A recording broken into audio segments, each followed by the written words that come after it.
When life breaks you, the pain often feels like the end, but what if it's not? What if pain is the beginning of clarity? Most people assume that suffering means something's gone terribly wrong. But from a psychological standpoint, pain is feedback.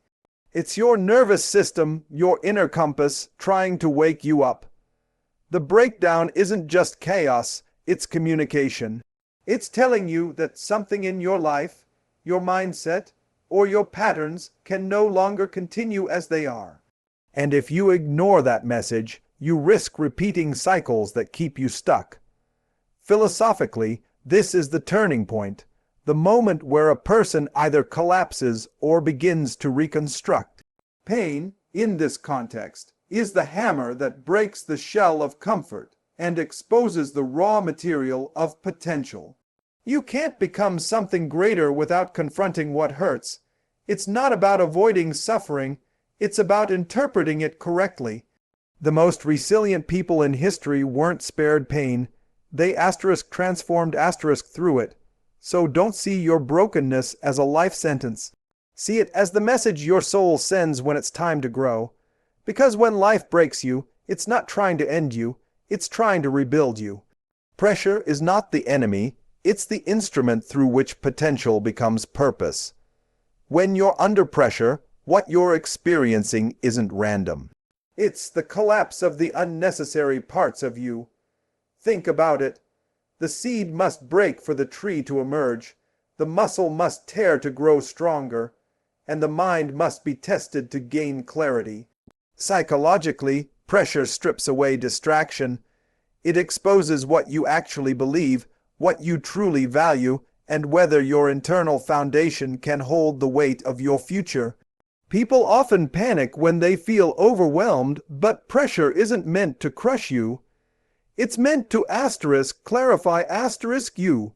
The chaos you're experiencing is a challenge to step into a higher level of order. The breakdown of control is a call for greater discipline.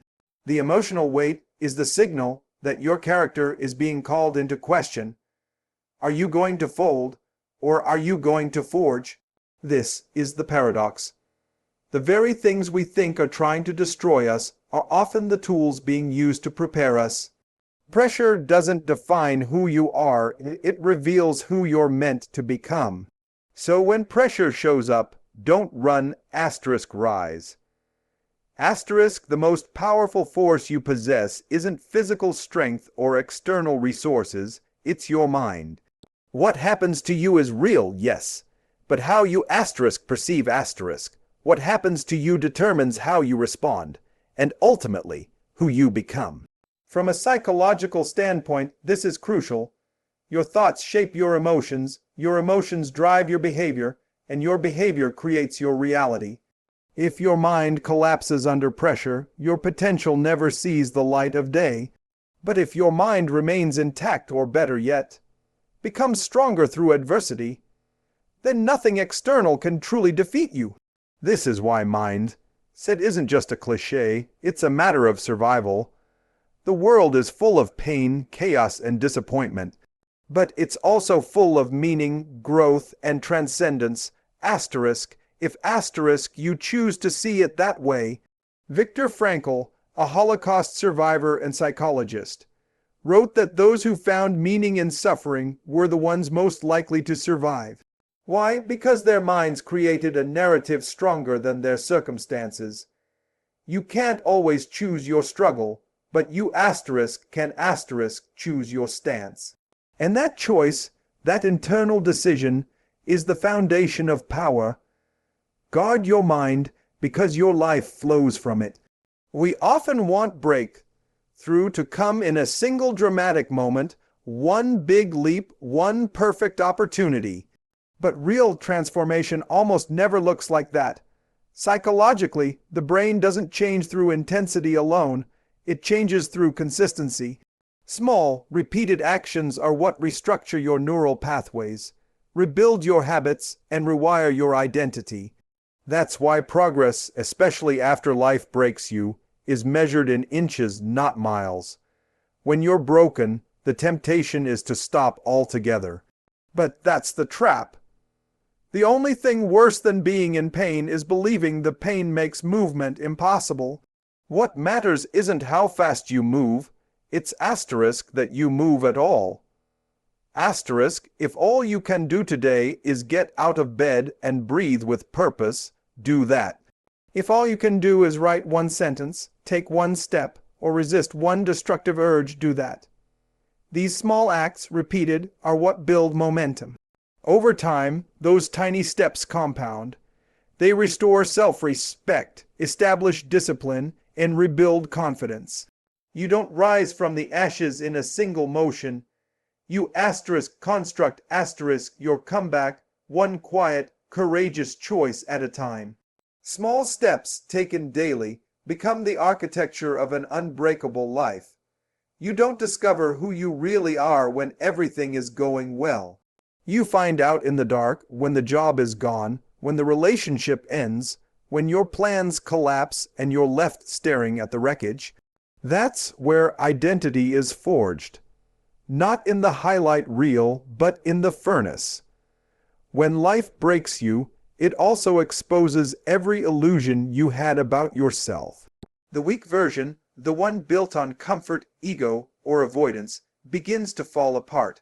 And that's exactly what's supposed to happen.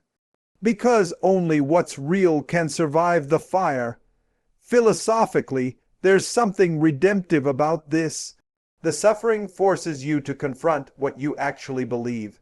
It strips away performance and asks, what kind of person are you when no one is watching? When you have no applause, no certainty, no backup plan, only the truth. That's when you start building identity on something solid. Integrity, discipline, meaning. You can't control when the fire comes. But you can choose what version of yourself emerges from it. So let the weak version burn, let the fear die, let the excuses go.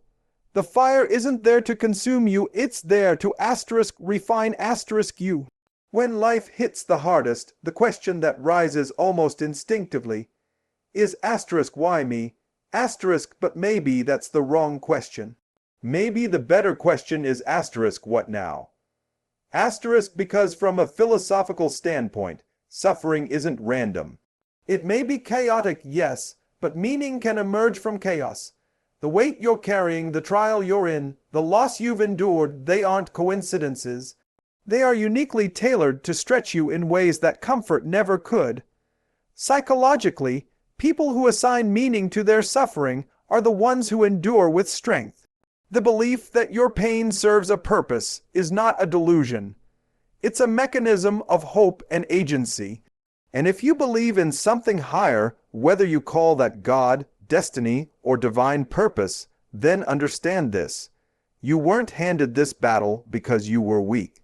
You were handed it because there's something in you that must be revealed, something stronger that wouldn't surface without the struggle. This is not the end of your story. It's the middle, the tension before the transformation. You were not built to quit. You were built to overcome. So stop asking why you were chosen. Start acting like you were meant for this.